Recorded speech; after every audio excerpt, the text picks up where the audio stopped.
18 de dezembro de 2024, fato econômico. A economia, além da conjuntura, volta com a temática taxa de câmbio, inflação, Selic, Congresso Nacional, governo Lula. Como é que fica todas essas variáveis e ainda somando nesse pacote essa questão do déficit público, Moisés? Explica para nós aí. Pois é, boa tarde, André, boa tarde a quem está junto conosco aqui no Fato Econômico. Então, vamos tentar entender, realmente não é fácil, né?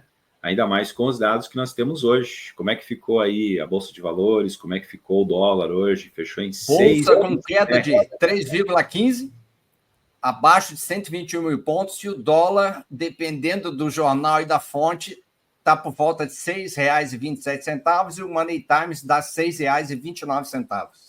Olha só, então a gente começa a se perguntar o que está acontecendo, né? Por que o dólar está tão alto? Por que o real está desvalorizando tanto?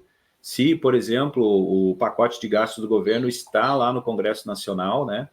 E existe esse pacote, então é isso que a gente tenta se perguntar. O que está acontecendo? Né? A percepção de risco com o Brasil está bem grande, por isso que a gente vê esse dólar bastante alto. Isso porque ontem nós tivemos também, né, partes da reforma tributária, agora consistentemente passando também, ontem na Câmara dos Deputados, e alguns itens talvez fizeram com que a percepção de risco aumentasse. A gente vê também de que teve declarações de que talvez não seja todo o valor que foi previsto aí com o corte de gastos dentro desse pacote, que estava previsto em 70 bilhões, agora se fala no Congresso Nacional entre 40 e 50 bilhões, isso talvez tenha aumentado um pouco mais ainda a percepção de risco com o Brasil, com a capacidade do Brasil, né, de realmente fazer com que as contas públicas fiquem equilibradas. Outra coisa que pode estar acontecendo, alguns analistas dizem, que a gente pode estar tendo um exagero e talvez vendo a forma como se está vendo esse pacote, ou então a forma como o governo está lidando com o ajuste fiscal de forma diferente. Por exemplo, nós sabemos que tem o déficit primário e o déficit nominal. Alguns analistas dizem que estão considerando o déficit nominal e não o déficit primário. O déficit primário não considera os juros da dívida, já o déficit nominal considera. Aí, se tu for olhar o déficit nominal, realmente, hoje, por exemplo, está em 9,34% esse déficit nominal. E o déficit primário tem uma previsão de fechar o ano em 0,5% do PIB. Então, veja que há uma diferença bastante grande. Talvez seja isso que esteja acontecendo. Alguns analistas dizem que talvez sim. Mas também, né, mesmo que talvez esses analistas dizem que existe uma forma exagerada de ver, também vem que hoje talvez o governo não tenha as ferramentas necessárias para fazer um corte que é o necessário para manter as contas públicas em dia, equilibradas, de uma forma que acalme os ânimos do mercado. Talvez seja isso que esteja acontecendo, e a gente vai ficar aqui tentando ver, né, o porquê que isso realmente impacta aí, né, no dólar, que depois impacta nos produtos nossos do dia a dia, no nosso bolso, na produção, quando a gente compra insumos. Também, claro, é bom o dólar alto quando vai vender, por exemplo, ano que vem já temos aí, né, depois com a soja sendo vendida, né, a gente pode arrecadar bastante. Mas, enfim, é uma pergunta bem interessante. O que está acontecendo com o mercado com esses valores aí? O dólar bastante alto, André. O que tu acha? Sabe assim, Moisés, eu assisti ontem no William Vac, um professor da Federal do Rio Grande do Sul, ele estava fazendo um comentário sobre o governo Lula 1, 2 e 3. E ele disse que o governo Lula 1 era um governo mais para, digamos, liberal, já que ele contava com o ministro Palocci e com o ministro Henrique Meirelles, né? Bem conhecido ali no mercado financeiro, foi presidente do Banco de Boston, né? E o Lula 2 e o Lula 3 jamais indicaram para o mercado financeiro que eles seriam um governo que iria controlar de maneira mais efetiva gastos. Ele nunca sinalizou isso.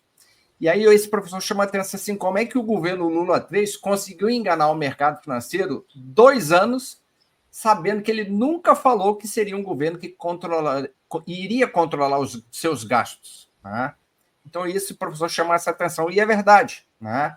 o governo Lula jamais, tirando o Lula 1, logo depois que veio o Plano Real, o segundo mandato do FHC, do Fernando Henrique, o Lula 2, a Dilma 1, metade Dilma 1,5, o Dilma 2, né, e o Lula 3, jamais foram governos que sinalizassem para o mercado financeiro, ou para seja quem fosse, que eles seriam governos de controlar bem as dívidas públicas. Né?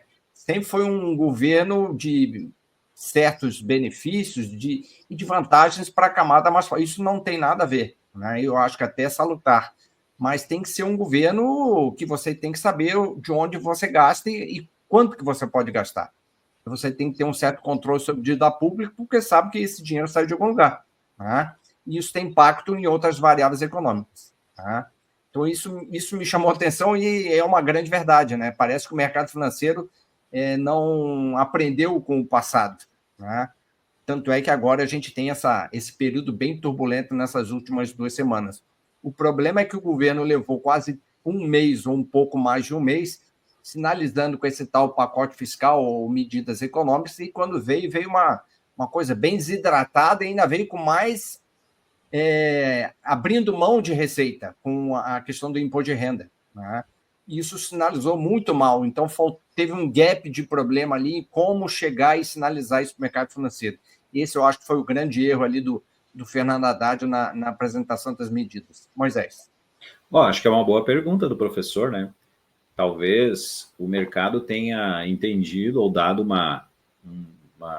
um tempo, né, para ver se realmente aconteceu o arcabouço fiscal. O arcabouço fiscal tem objetivo de déficit zero, com 0,25% a mais ou a menos do PIB.